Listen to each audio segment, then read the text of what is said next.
गंगा सभा के द्वारा जो कदम उठाया गया इसका स्वागत होना चाहिए।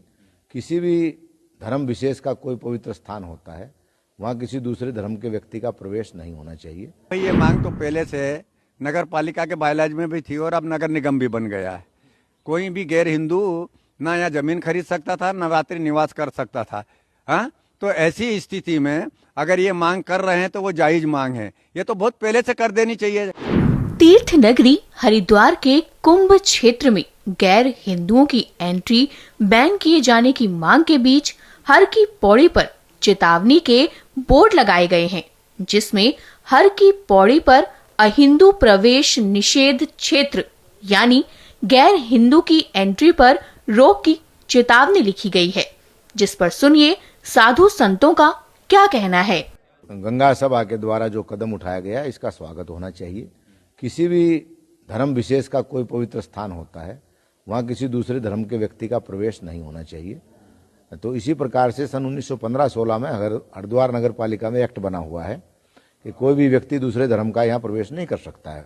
उसमें भी एक छूट लिखा हुआ है, जो कार्य करने वाले लोग हैं, कर्मचारी हैं, अर्थात कोई विशेष कार्य के लिए व्यक्ति आ रहा है, दिन में वो अपना कार्य करके जा सकता है, उसके लिए रोक नहीं है। जैसे कोई मीडिया से संबंधित व्यक्ति है या सरकार का कोई कर्मचारी है या किसी प्राइवेट विभाग का कर्मचारी है तो उनके लिए छूट है, लेकिन वो कार्य समय के तक, और उसमें तो निषेध था रात्रि निवास। लेकिन अब क्योंकि हरिद्वार नगर पालिका से नगर निगम बन गया है तो पूरे क्षेत्र में प्रतिबंधित होना अव्यवहारिक है, ये व्यवहार के अनुसार भी नहीं है। इसलिए जो धर्म स्थान है, विशेष करके जो गंगा के घाट हैं, जो पवित्र मंदिर हैं, वहाँ इस प्रकार का प्रतिबंध लगना चाहिए था पहले ही, लेकिन गंगा सभा ने देर आए दुरुस्त आए अच्छा कदम उठाया है। और भारतीय जनता पार्टी सरकार के माननीय मुख्यमंत्री जी ने पहले भी अच्छे कदम उठाए हैं और मुझे आशा है कि सरकार इसमें पूरा सहयोग करेगी। और जो दूसरे मत संप्रदाय के लोग हैं उनको भी शहर से इसका स्वागत करना चाहिए, क्योंकि आज पढ़ा लिखा युग है और कई प्रकार ऐसी घटनाएं मीडिया के माध्यम से, पिछले दिनों एक घटना हुई, वो हमारे हिंदू भाई थे 2 लड़के जिन्होंने मुस्लिम वेशभूषा धारण करके वहाँ एक ऐसी रील बनाई जिसका गलत असर गया पूरे देश में। तो इस प्रकार की घटनाओं को रोकने के लिए बोर्ड लगाना आवश्यक है और ये जो किया गया है ये बिल्कुल सही है। बिल्कुल सभी संत इसका स्वागत करते हैं, लेकिन एक क्षेत्र विशेष तक, न कि संपूर्ण हरिद्वार क्षेत्र। कुंभ मेला क्षेत्र जो है 3 जिलों में आता है, जिसमें हरिद्वार है, देहरादून है, टिहरी है।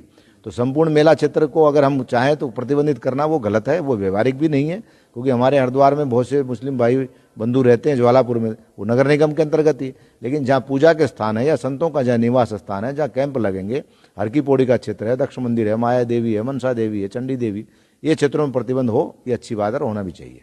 देखिए भाई, ये मांग तो पहले से नगर पालिका के बायलाज में भी थी और अब नगर निगम भी बन गया है। कोई भी गैर हिंदू ना यहाँ जमीन खरीद सकता था, ना रात्रि निवास कर सकता था। हाँ, तो ऐसी स्थिति में अगर ये मांग कर रहे हैं तो वो जायज मांग है, ये तो बहुत पहले से कर देनी चाहिए। और जिस तरह से हमारे सम्मानित मुख्यमंत्री जी लैंड जिहाद, लव जिहाद, समान नागरिक संहिता और बाकी बहुत सारे प्रकल्प उन्होंने चला रखे हैं, तो उसमें अगर इस क्षेत्र को, हरिद्वार क्षेत्र को गैर मुस्लिम क्षेत्र घोषित किया जाए तो, और हर की पौड़ी पे गैर मुस्लिम नहीं जा सकता है, तो ये होना चाहिए। ये कोई नई मांग नहीं है, ये तो पुरानी मांगे है और पुराना कानून बना, मांगे नहीं है, पुराना कानून बना है। उसे लागू करने के सिर्फ हम तो मुख्यमंत्री जी से आग्रह करेंगे कि जिस तरह से आपने लैंड जिहाद चलाया, लव जिहाद के ऊपर बोले, आपने समान नागरिक संहिता की और बहुत सारे प्रकल्प आपके नेतृत्व में चल रहे हैं उत्तराखंड की समृद्धि के विषय में, तो आप ये भी एक पुण्य का काम करते चलें कि जो बाइलाज है उसे सख्ती से उसका लागू करें, सख्ती से लागू किया जाए यहाँ पर। और यहाँ पर जिस तरह का बैनर पोस्ट लगाए गए, जिस तरह की मांग की जा रही, गंगा सभा द्वारा भी मांग की जा रही है। मैं कह रहा हूं कि कोई भी सभा द्वारा मांग की जाए, गंगा सभा भी दे रहा है, दुरुस्त आए, अब वो मांग कर रहा है, ये तो हमारे बाइलाज में है कि यहाँ आ ही नहीं सकता है। संत समाज कैसे देखता है? संत समाज इसका स्वागत करता है। मैं अखिल भारतीय वैष्णव अखाड़ा परिषद का महामंत्री होने के नाते, दिगंबर अखाड़ा का प्रतिनिधि सचिव होने के नाते और वैष्णव मंडल का अध्यक्ष होने के नाते और पूरे संत समाज की तरफ से इस तरह की बात का मांग करता हूं कि जो भी पुराने बायलाज में यह कानून बना हुआ है उसे लागू किया जाए। जब मक्का में गैर मुस्लिम नहीं जा सकता है, पॉपकॉर्न सिटी में गैर ईसाई नहीं जा सकता है, तो हरिद्वार की इस पवित्र भूमि में ऐसा क्यों हो रहा है? जो लोग आते हैं यहाँ और उनको आने देते हैं, उनका प्रतिबंध, पूर्णतः प्रतिबंध होना